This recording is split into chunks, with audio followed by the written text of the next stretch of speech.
Hello everyone, Trophy Wine Hunter. Welcome back to my YouTube channel. Today I'm doing a video on an introduction to port and in particular the 2000 Quinta de Noval Vintage Port.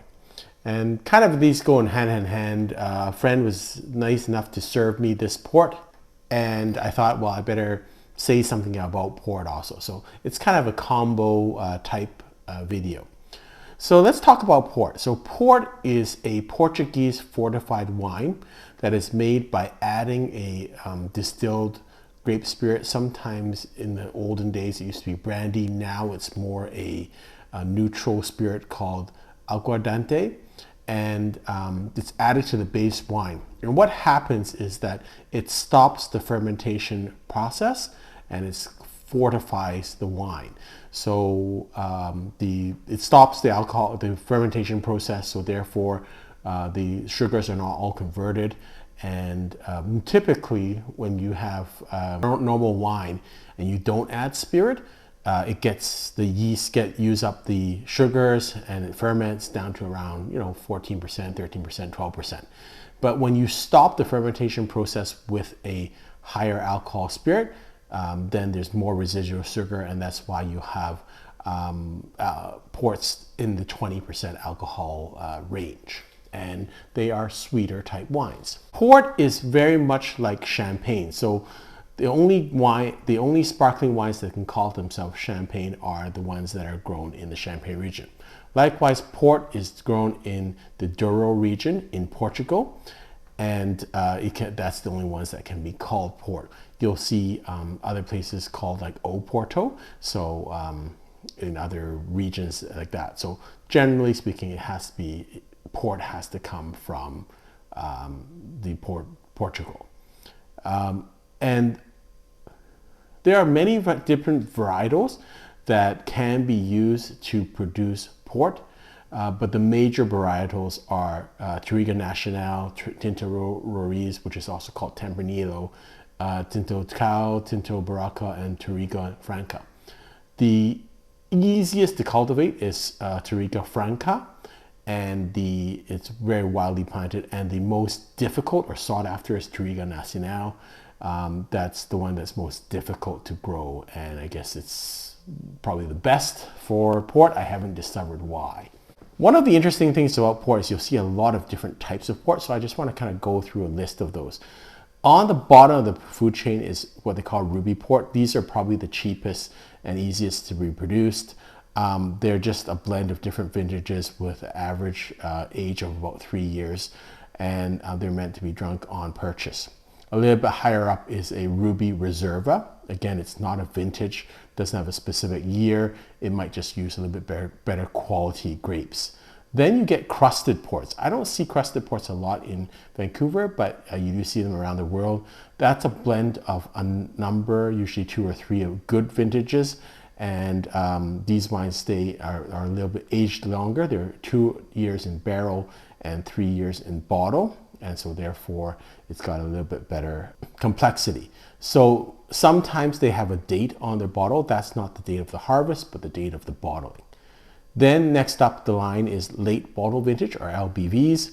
And these are bottled later than the vintage. Basically they take the grapes, they put them in vats for 4 to 6 years, then they're matured, and then they can be labeled bottle aged or bottle matured. And these are a little bit heavier wines. And as you get up the food chain, you're going to get more complex, more intense flavors of port. Then you get the vintage wines. So there is a type of vintage wine called single Quinta, and that is basically a vintage that is not a declared vintage. So there's only in great years they declare vintages, and usually it's about maybe 3 or 4, maybe 2 to 4 times every decade they declare vintage. All the other ones are what they call kind of off years, and they're not as good, and so they call them Quinta single vineyard bottles. Lastly, we have the vintage, which is what we're going to drink today. That's the highest classification. It must be bottled between the 2nd and 3rd year after the harvest, and usually requires quite extensive aging, sometimes up to 12 years. And these are just for the best vintages. Then there's also tawny ports. So tawny ports are actually made the same way that ruby ports are, but they're matured in really large wooden barrels where the oxidation in those barrels make the wine, the port, a little bit lighter in color, and they have kind of a brownish oxidation, and that's why they're called tawnies. Their aroma generally is more complex. They have a bit more nuttiness, and that's kind of different. So ruby ports will be a little bit more on the fruitier side, and you'll get a lot of these, dark fruits, flavors, and whereas the tawny ports will get a little bit more nuttiness. So tawny ports, again, they have their classification. They go from the tawny ports, which are the regular, basically they're aged on average 3 years in barrel. Then tawny reserve. These ports spend a minimum of 6 years in barrel. Going up from there, you have tawnies, 10-year tawnies, 20-year tawnies, 30-year tawnies, 40-year tawnies. And these are, again, the longer you age the port, the more complexity, the more nuttiness that you get, and the more, intensity of the flavors. So the interesting thing is with tawnies, they don't actually get better with age. Most of these ports, they're basically once in the bottle, they don't really change a lot, except when we talk about vintage port. And then the other type that you'll sometimes see is called a Quinta port, which I actually really like. It's basically a tawny from a single vintage. So it's kind of like the highest end of, the tawny ports, just like a vintage. And they stay in barrel for at least 7 years, and they are filtered after bottling, whereas vintage ports stay less than 3 years and then are bottled unfiltered, and they spend more time in bottle. And so let's talk about Quinta Noval a little bit. It is an old port house back to the 1715s. In 1894, a person called António José da Silva, who was a port shipper, acquired Quinta Noval, and then he basically turned around the property. It replanted all the vines after there was phylloxera in the vines.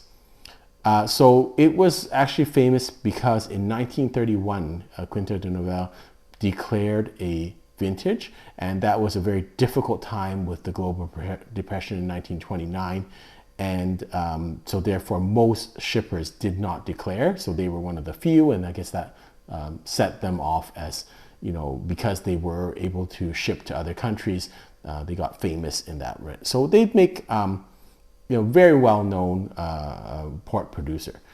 Let's talk a little bit about drinking port, particularly vintage port. So first of all, let's talk about the serving temperature. In general, ports should be served a little bit colder than room temperature, but not as cold as white wine. So it just simply, for instance, right now what I've done is I've just had this, I had this in the fridge, took it out for many hours, then it became too much like room temperature, put it back in the fridge for about 10-15 minutes, and now I'm serving it. So slightly chilled, but not as much as a white wine. That just helps with the aromatics. With the glass, you can see I prefer a tulip glass. Some people use this type of glass, which is almost like a cognac glass. This is more elegant, it looks better. It's but to me, it's got too little surface area. I think this one actually is nice. It's got a little bit more surface area. So it's basically a white wine glass or a port wine glass. That's what I like to use with port. Interested to see what other people also say. And then, vintage port. So in general, I don't know a lot about port, but it sticks in my mind that usually vintage port, you have to wait like 20 years. The only thing when you drink port young, I find that it's very alcoholic. So it hasn't softened enough in the bottle. Just like red wine, it's kind of just too tannic or too alcoholic. And it kind of disturbs my appreciation of the flavors, because I'm so aware of the high alcohol content. So this wine or this port is now 24 years old. So it should be in its drinking window. Having said that, port can age for 40, 50 years easily for a vintage port. But you do have to serve it like, or treat it like any other wine. So when you open a bottle of port, you can't just put it on your shelf and just stick it, on your shelf and then drink it for 3 months. That doesn't work. Treat it like a regular wine that is, when you have opened it, generally consume it in a couple of days. Maybe some people say with the high alcohol content, you can wait a little bit longer, but you do see the degradation in the wine or the port very quickly. So I would treat it like a regular wine, put it back in the fridge, cork it, put a stopper on it, try to pump out the air. Do not just, so those days when people, you see them putting in a decanter and have it on their, trolley, their digestive trolley, that really is the age of the past. Let's get to the tasting and the smell of this wine, of this port. My good friend was nice enough to bring this over, and we enjoyed it last night. Even today, I've had it earlier on today. It is, to me, I can tell the degradation quite quickly. I did not take the air out, I just put it back in the fridge. More so than a red wine, in my opinion. But maybe that's just me, maybe it's just the bottle, but I can already taste and smell the degradation. I thought it was much fresher yesterday. So on the smell, you get all this fruit. To me, it's just concentrated fruit. It's different from red. Red wine has a bit more oak and stuff like that. This is almost like a Napa Cab in terms of the fruit profile.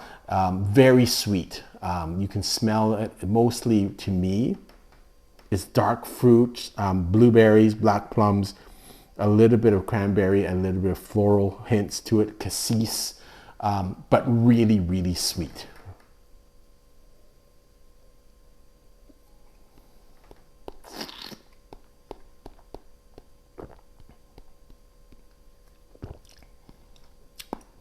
You can really tell that this is an aged port because you don't feel the heaviness of the alcohol. It is kind of 20% alcohol, but you don't feel the alcohol because it's so sweet. So the sweetness balances out the alcohol. It's very smooth.